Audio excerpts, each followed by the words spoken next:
आज हम लोग क्या पढ़ने वाले हैं? क्या पढ़ने वाले हैं? प्लेनेटरी मोशन, मतलब कोई भी प्लेनेट है वो किस टाइप से मोशन करता है। होगा ना, जैसे अर्थ हमारा क्या है, एक प्लेनेट है ना, उसका कुछ मोशन का डायरेक्शन होगा, कुछ तरीके से अपना मोशन करेगा। सबसे पहले प्लेनेटरी मोशन में हमको किसने सबसे पहले अपना ज्ञान दिया हमको? उन्होंने क्या दिया? इसने जियोसेंट्रिक मॉडल कब दिया गया था? 100 एडी में। अब इन्होंने क्या बोला कि जो हमारा ये सिस्टम है, ओके, ये जो सिस्टम है इसमें जो अर्थ होता है, यहां ध्यान दो, जो अर्थ है वो सेंटर में है। अब बाकी जितने भी प्लैनेट्स हैं या स्टार्स हैं वो क्या कर रहे हैं? अर्थ के राउंड चक्कर लगा रहे हैं। क्या बोला इन्होंने कि अर्थ हमारे यूनिवर्स के सेंटर में है और जितने भी जैसे मरकरी हो गया, सन हो गया, मून हो गया, सब क्या कर रहे हैं? अर्थ के राउंड चक्कर लगा रहे हैं। ओके, तो इन्होंने क्या कह दिया? The earth remains stationary at the center and all planets, moon, sun and other stars revolve around it. इसके अराउंड क्या कर रहे हैं? चक्कर लगा रहे हैं। इन्होंने पहला अपना क्या किया? ज्ञान दिया था।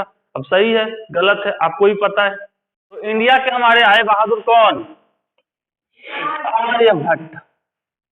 आर्यभट्ट साहब ने कब दिया था? 498 एडी में। इन्होंने क्या बोला?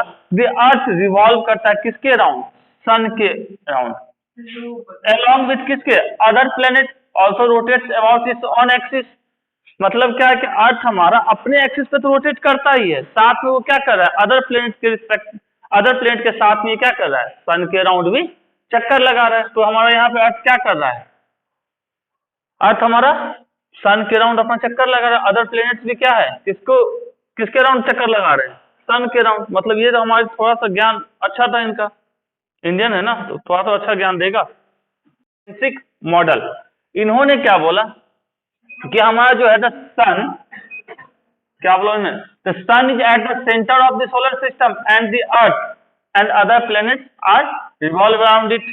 सन हमारा क्या है? सोलर सिस्टम के सेंटर में है, ओके, और बाकी जितने भी हैं प्लैनेट्स और अर्थ हमारे जो है वो क्या है? सन के राउंड चक्कर लगा रहा है। तो इन्होंने कब बोला? 1543, इतने दिनों के बाद अपने आर्यभट्ट कब बोल गए? इसलिए कहते हैं इंडियन साइंटिस्ट की थोड़ी इज्जत किया करो। हमको काम किससे है? कैप्लर्स लॉ से, ठीक है। इसके बारे में हम लोग पढ़ेंगे। कैप्लर साहब ने भी क्या कहा? क्या कहा कि जो हमारा अर्थ का मोशन है इसके बारे में उन्होंने डिटेल में बताया कि जो हमारा अर्थ है, ओके, एक इलिप्टिकल पाथ पे मोशन करता है। दिख रहा है ये इलिप्टिकल पाथ? इस इलिप्टिकल पाथ पे घूम रहा है और इलिप्स के पास क्या होता है? दो फोकस होते हैं, एक फोकस ये, एक फोकस ये। तो एक फोकस के ऊपर कौन विद्यमान होता है? सूरज बाबा हमारे क्या होते हैं? फोकस पे रहते हैं और सन हमारे क्या है? इसके इलिप्टिकल पाथ पे टहलते रहता है। जैसे इसी फिगर में क्या है? ये हमारे इसका फोकस है और ये हमारा क्या है? दूसरा फोकस। और ये जो हमारे प्लैनेट्स हैं वो क्या कर रहे हैं? इसके अराउंड घूम रहे हैं। तो एवरी प्लैनेट रिवॉल्व्स अराउंड कहां? सन, इन्हें किसमें? इलिप्टिकल ऑर्बिट विद किससे? Orbit with the sun is situated at the one focus of the ellipse. Sun कहां सिचुएटेड है? यहाँ पे सन सिचुएटेड है। तो इलिप्स के पास क्या है? दो फोकस होते हैं, एक फोकस ये, दूसरा फोकस ये। नाम सुने इलिप्स का? चलो सुनो। तो इलिप्स के पास क्या होता है? अच्छा चलो एक चीज पूछते हैं। इलिप्स के पास दो एक्सिस होते हैं, एक ये छोटू वाला, एक बड़ा वाला, ठीक है। तो छोटू वाले एक्सिस को क्या कहते हैं? Minor axis. और बड़े वाले को मेजर एक्सिस। वाई और जेड का दिया है। तो ये हमारे किसके ऊपर बेस्ड होता है? इनवर्स स्क्वायर लॉ के ऊपर। अब हमारा क्या है? कैप्लर का सेकंड लॉ, या इसी को क्या बोल सकते हैं? Law of area. क्या है ये? हमारा second law, law of area भी इसको कहते हैं। अब देखो होता क्या इसमें, पूरी कहानी समझोगे। अब जैसे इस फिगर से समझो या उस फिगर में भी सेम ही बात है। जितना ये एक महीने में, जितने टाइम ड्यूरेशन में जिस एरिया को ये कवर करेगा, कहां से? सन के रिस्पेक्ट में, उतने ही टाइम ड्यूरेशन में किसी भी पोजीशन पर रहेगा तो उतना ही एरिया को ये कवर करेगा। मतलब क्या है? टाइम के रिस्पेक्ट में ये जो एरिया हमको दिख रहा है, ये वाला पूरा एरिया और ये एरिया, दोनों क्या होगा? सेम होगा। जितना टाइम लगेगा, मतलब यहाँ से यहाँ पहुंचने में कितना दिन लगा, 1 महीना लगा। तो इस जगह यदि रहता और 1 महीने में वो जहां भी पहुंचता तो क्या होता, जितना एरिया ये कवर करता, ये जो पूरा एरिया है हमारा, जितना एरिया ये कवर करता, वो एरिया और ये एरिया क्या होते, इक्वल होते हैं। सेम टाइम पे जो हमारा एरिया वेक्टर होगा दोनों केस में क्या होगा, इक्वल होगा। तो देखो आगे हम देखेंगे, जब ये पास में होगा तो इसकी स्पीड अलग होगी, जब ये दूर रहेगा तो इसकी स्पीड क्या होगी, अलग होगी। स्पीड यदि अलग हो जाए तो एरिया वेक्टर क्यों नहीं सेम हो सकता है ना।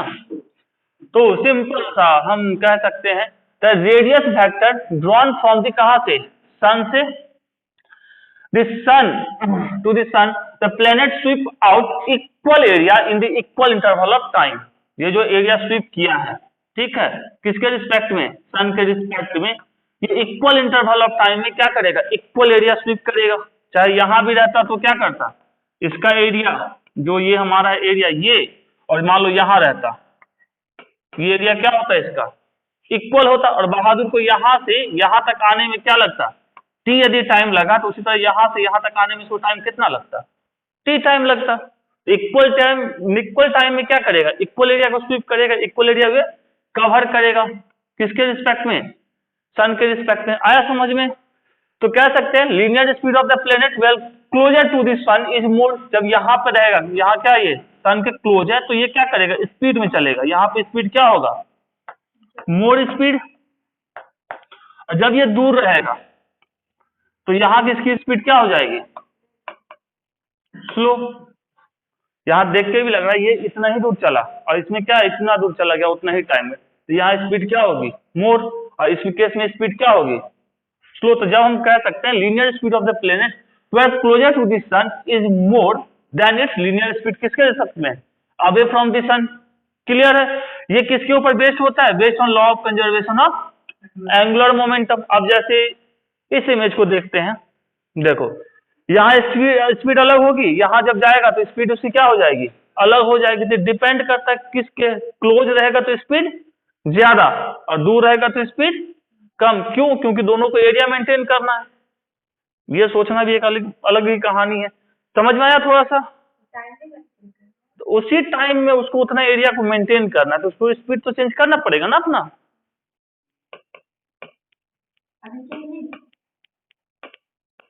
एरियल वेलोसिटी, ठीक है। तो ये हमारा क्या हो जाएगा, dA बाई dt। ओके। अब यदि हम बात करें dA मतलब कौन सा एरिया, ये वाला एरिया होगा, तो इस वाले एरिया को यदि हम निकालेंगे, जब ये लेंथ काफी छोटा होगा तो हम कह सकते हैं ये इसके ऊपर परपेंडिकुलर हो। बहुत छोटा का मतलब क्या होता है, परपेंडिकुलर। तो मतलब ये हम यदि ऐसा लेते, ऐसा, इसका लेंथ कितना, v dt, और ये हमारा रेडियस r, तो इसका एरिया क्या होगा,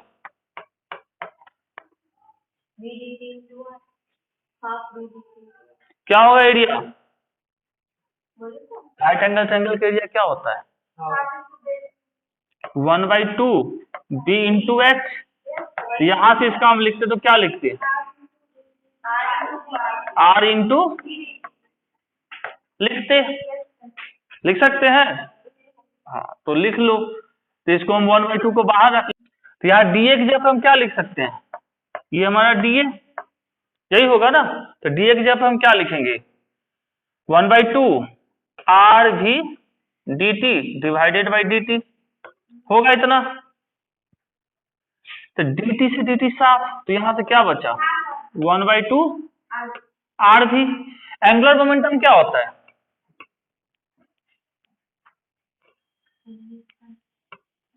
एंगुलर मोमेंटम ऐसा कुछ होता है, mv² होता है। एगो ये सामने से बोला, वो पीछे से भी बोल दिया। अब इसको यदि हम एंगुलर मोमेंटम में टर्म में लिखना चाहे, ये हमारा L, इसको यदि हम लिखना चाहे तो कैसे लिख सकते हैं, 1/2 ऊपर नीचे m से मल्टीप्लाई कर लिए इंटू RV। ये क्या हो जाएगा, 1/2 इंटू ऊपर में क्या बचा, mvr, और नीचे में हमारा m, लिख सकते हैं इसको एकदम। अब 1/2 इसके जगह पे क्या लिख सकते हैं, L डिवाइडेड बाई M, तो यहां से क्या लिख सकते हैं, DA/dt। पूछो। थर्ड लॉ, या इसी को क्या बोलते हैं, लॉ ऑफ पीरियड। ये लॉ क्या कहता है कि जो हमारा टाइम पीरियड होता है किसी के भी प्लेनेट का स्क्वायर जो होता है प्लेनेट के जो मेजर एक्सिस होता है, ठीक है, उसका हाफ का आर क्यूब होता है हमारा। मतलब जैसे ये हमारा क्या है, चलो हम बता रहे हैं, रुक जा, ये हमारा क्या है, एक इलिप्स है, ठीक है, ये इसका क्या है, माइनर एक्सिस, माइनर एक्सिस, ये इसका क्या है, मेजर एक्सिस। तो इस पे हमारा एक फोकस ये होता है, ये हमारा दूसरा फोकस होता है। तो इस फोकस, ये फोकस किसके ऊपर होता है, मेजर एक्सिस के ऊपर होता है। तो मेजर एक्सिस की हम बात नहीं करते हैं, जो मेजर एक्सिस का हाफ, उसको क्या बोला जाता है, सेमी मेजर एक्सिस। मतलब यहां से लेके यहां तक के डिस्टेंस को क्या बोलते हैं, मेजर एक्सिस बोलते हैं। लेकिन ये सेंटर जो है इसका, इलिप्स का सेंटर, यहां से लेके यहां तक को क्या बोलेंगे, सेमी मेजर एक्सिस।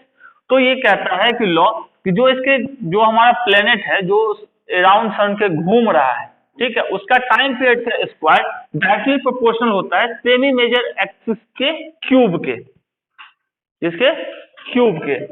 तो यहां से यहां तक का डिस्टेंस कितना बोल सकते हैं, ये डिस्टेंस कितना होगा, r होगा। तो कह सकते हैं the square of the time period of revolution of a planet around किसके sun is directly proportional to the cube of the semi major axis. Semi major axis clear हुआ, क्या होता है, जैसे यहां की हम बात करते, ये इलिप्स के फोकस पे, दूसरा फोकस ये हमारा कौन सा हो गया, माइनर एक्सिस, ये हमारा कौन सा हो गया, तो यहां से लेके यहां तक के क्या बोला जाता है, मेजर एक्सिस, और उसके हाफ को क्या बोला जाता है, सेमी मेजर एक्सिस। और ये डिस्टेंस कितना, इसको हम यदि r मान ले तो ये क्या कहता है कि जितना टाइम पीरियड लगेगा इसको यहां से यहां वापस आने में, तो टाइम पीरियड का स्क्वायर जो होगा वो डायरेक्टली प्रोपोर्शनल किसके होगा, सेमी मेजर एक्सिस के क्यूब के। थर्ड लॉ क्लियर है, क्या कहना चाह रहे हैं। अब हमको क्या कह रहा है कि भैया मान लो हम दो प्लेनेट के रिस्पेक्ट में यदि हम चाहे उसका टाइम पीरियड निकालना, तो क्या कर सकते हैं, in case of different planet. देख रहे हो यहाँ पे क्या है, ये बहादुर बहुत तेजी से घूम रहा है, कौन सा होगा, सबसे पास जो रहते हैं वो कौन से हमारे, और उसके बाद तो इसका स्पीड क्या है, अलग है, तो मतलब इसका टाइम पीरियड अलग होगा, ब्लू वाले का टाइम पीरियड अलग होगा, येलो वाले का टाइम पीरियड और अलग होगा, जो सबसे लास्ट में घूम रहा है रेड वाला, मतलब ये 3-4-10 चक्कर मार लेगा तब तक रेड वाला तो पहुंचेगा भी नहीं। तो सबका टाइम पीरियड अलग अलग होगा। तो हम किसी के रिस्पेक्ट में यदि हम दो प्लेनेट के, यदि एक का हमको क्या दिए हुए हैं, क्या दिए हुए हैं, टाइम पीरियड दिया हुआ है, ओके, और उसका major axis, semi major axis दिया हुआ है, तो क्या हम दूसरे वाले का निकाल सकते हैं, निकाल सकते हैं ना। इन केस ऑफ किसके, डिफरेंट प्लेनेट, T1 का स्क्वायर बाई T2 का स्क्वायर इक्वल टू क्या हो जाएगा, T1 मतलब पहले वाले प्लेनेट का टाइम पीरियड, और R1 मतलब क्या, पहले वाले प्लेनेट का सेमी मेजर एक्सिस का क्यूब। इस दोनों का रेशियो निकालेंगे तो क्या होगा, तो इससे क्या कह सकते हैं, सिंपल सा, जो बहादुर जितना दूर होगा सन से उसका टाइम पीरियड क्या होगा, उतना ज्यादा। तो कह सकते हैं larger the distance of the planet from the sun, इसका क्या होगा, larger will be its time period of revolution around the sun होगा। अभी जस्ट क्या देखिए, ये फटाफट घूम रहा है, तो टाइम पीरियड क्या होता है, यहां से बहादुर चला और वापस इस जगह पर जब पहुंच जाता है तो इसका क्या कहा जाता है, टाइम पीरियड, ठीक है। जो बहादुर बड़ा वाला सर्कल से जाएगा उसको तो यहां पहुंचने में टाइम हो तो ज्यादा लगेगा, इसको यदि कितना लग रहा है, मान लो 24 आवर लग रहा है, तो इसको कितना हो सकता है, 72 आवर लग जाए। तो जो जितना दूर उसका टाइम पीरियड क्या होगा, उतना ज्यादा ज्यादा। हमको 3 लोकेशन दिया है ए बी सी, ठीक है, तो कह रहा है इस तीनों में कहां पे काइनेटिक एनर्जी ज्यादा होगी, यही बोल रहा है ना। The kinetic energy of the planet in an elliptical orbit about the sun at the position A B C are, चलो ये के ए है हमारा, ये के बी है, ये हमारा के सी है रिस्पेक्टिवली। ए सी इज क्या है, मेजर एक्सिस है, ए सी मेजर एक्सिस, और S B is perpendicular to the A C, is perpendicular, ठीक है। The position of the sun as showing the figure, तो बताइए कि भाई काइनेटिक एनर्जी सबसे ज्यादा कहाँ होगी, एबीसी में सबसे ज्यादा कहाँ होगा, तो अभी सी बात है कहाँ होगी, ABC में सबसे ज्यादा कहाँ होगा, तो obvious सी बात है A पे होगा, उसके बाद B पे, और जितना दूर जाएंगे हमारा बॉडी क्या होगा उतना स्लो होगा। स्लो होने का मतलब क्या होता है, यह पर रहेगा तो इसकी वेलोसिटी अलग, यहाँ की अलग, इसकी अलग, तो VA की यदि हम बात करें तो वो सबसे ज्यादा होगा, VB की वैल्यू, और VC से कितना ज्यादा होगा, स्वाभाविक है VA पे काइनेटिक एनर्जी सबसे ज्यादा, काइनेटिक एनर्जी, और काइनेटिक एनर्जी C पे। तो ये ऑप्शन किसके साथ मैच करता है, ABC B के साथ। Distance of the planet from the sun is 5 times the distance between the earth. ये हमारा मान लो सन है, ओके, यहाँ से अर्थ का डिस्टेंस जो है कितना, मान लिया R है, तो यहाँ से दूसरा जो प्लेनेट है उसका डिस्टेंस कितने टाइम्स है, 5R डिस्टेंस कह रहा है, ओके। तो यहाँ से यदि हम इसका क्या पूछा जा रहा है, टाइम पीरियड, तो time period of the planet by time period of the earth is equal to कितना लिख सकते हैं, कितना। अभी यदि हम लिखना चाहे तो अभी जस्ट देखे थे T square is directly proportional to किसके था, तो यहाँ से यदि हम लिखना चाहते तो चलो इसके लिए हम लिखते, ये क्या है हमारा 5R है, 5R का क्या चीज 3/2, यहाँ से हम हटा दिए हैं तो इसको और लिखते तो क्या लिखते, टी डायरेक्टली प्रोपोर्शनल पावर कितना 3/2, यहाँ क्या हो जाता, टी के लिए क्या होता R पे पावर 3/2 इतना होता। इसका हमको पता है कितना है time period, 5 time period of the planet distance of 1 year, हम लोग पता होता है ना, इसका टाइम पीरियड तो पता ही है। तो चलो इसको सॉल्व करें तो क्या लिख सकते हैं, 5 पे power 3/2 TP equals two into TE, इसका 1 ईयर पता है तो ये कितना हो जाएगा 5 पे पावर 3/2 इंटू 1 ईयर, तो 5 पे पावर 3/2 इतना। क्या कह रहा है हमारा, the distance of the Neptune and Saturn from the sun are nearly इतना इतना। ये हमारा कौन से भाई साहब हैं, सन वाले भाई साहब है। यहाँ से कितने डिस्टेंस पे है हमारा 10 टू द पावर 13, और दूसरा बहादुर कितने डिस्टेंस पे है, दूसरा बहादुर हमारा 10 पे पावर 12। चलो उल्टा बन गया, चलिए कोई बात नहीं। तो ये हमारा डिस्टेंस पे है, तो बोल रहा है कि ये क्या क्या है, circular orbit that periodic time will be in the ratio. मतलब हम लोग क्या जानते हैं, टी का स्क्वायर डायरेक्टली प्रोपोर्शनल टू क्या R पे पावर 3, हाँ उसी से बनेगा सब। हाँ तो सेम चीज हमारा ये हम पढ़ चुके हैं ना। तो यहाँ से यदि हम लिखते टी किसके लिए, पहले कौन था भाई टी, तो हम इसको लिख सकते हैं इज इक्वल टू कितना R पर पावर 3/2 डिवाइडेड बाय R, इतना लिखना चाहते लिख सकते हैं, ज्यादा लिख दिए। अब इसका हमको पता है कितना है 10 to the power 13 by 10 to the power 12 तो पावर 3/2, ऐसा भी लिख सकते हैं। ये बचा कितना 10 का 3/2, यही बचेगा ना। इसको लिखना चाहेंगे तो कैसे लिखेंगे, 10 पे पावर 1 प्लस 1/2 इतना लिखेंगे, लिख सकते हैं। अब इसको लिखना चाहेंगे तो मतलब क्या 10 पे पावर 1 इंटू 10 पे पावर 1/2 इतना लिख सकते हैं। अब ना जुड़ के होगा, तब 10 का 10 और रूट इसका, तो इसमें से कौन सा सही समझते हैं। क्या कह रहे हैं, planet move along elliptical orbit is closest to the sun at the distance of R1 and the farthest away at the distance R2। मतलब ये हमारा क्या है, सन है। अब जब हम इलिप्टिकल पाथ बनाएंगे तो कुछ ऐसा बना दिए, जब क्लोजेस्ट था तो डिस्टेंस कितना कह रहा है, closest to the sun at distance R1, और जब इससे दूर है तो डिस्टेंस कितना R2, ये क्वेश्चन कह रहा है। ठीक है, इफ v1 और v2 are the linear velocity at the point respectively, यहाँ का वेलोसिटी कितना v1 और यहाँ की वेलोसिटी v2, मान लो ऐसे चल रहा है हमारा बहादुर। तो हम लोग क्या जानते हैं, पूछ रहा है कि v1 बाई v2 क्या होगा। तो हमारा जो ये सिस्टम है किसके ऊपर बेस होता है, कंजर्वेशन ऑफ एंगुलर, पढ़े हैं यहाँ का जितना एंगुलर मोमेंटम होगा L1 पे, वही हमारा किसका यहाँ पे होगा, यहाँ भी होगा। तो लिख सकते हैं L1 is equal to L2। L1 कितना, m, मास तो सेम ही है दोनों, बहादुर। M1 V1 R1 is equal to कितना, हमको किसका रेशियो पूछ रहा है, V1 बाई V2, m से m साफ, V1 by V2 is equal to कितना, V1 by V2 is equal to R2 by R1, R2 by R1, V equal to root under 2GM by R। जब हमको ये पता ही है तो इसमें करना कहाँ कुछ था, सही में ना,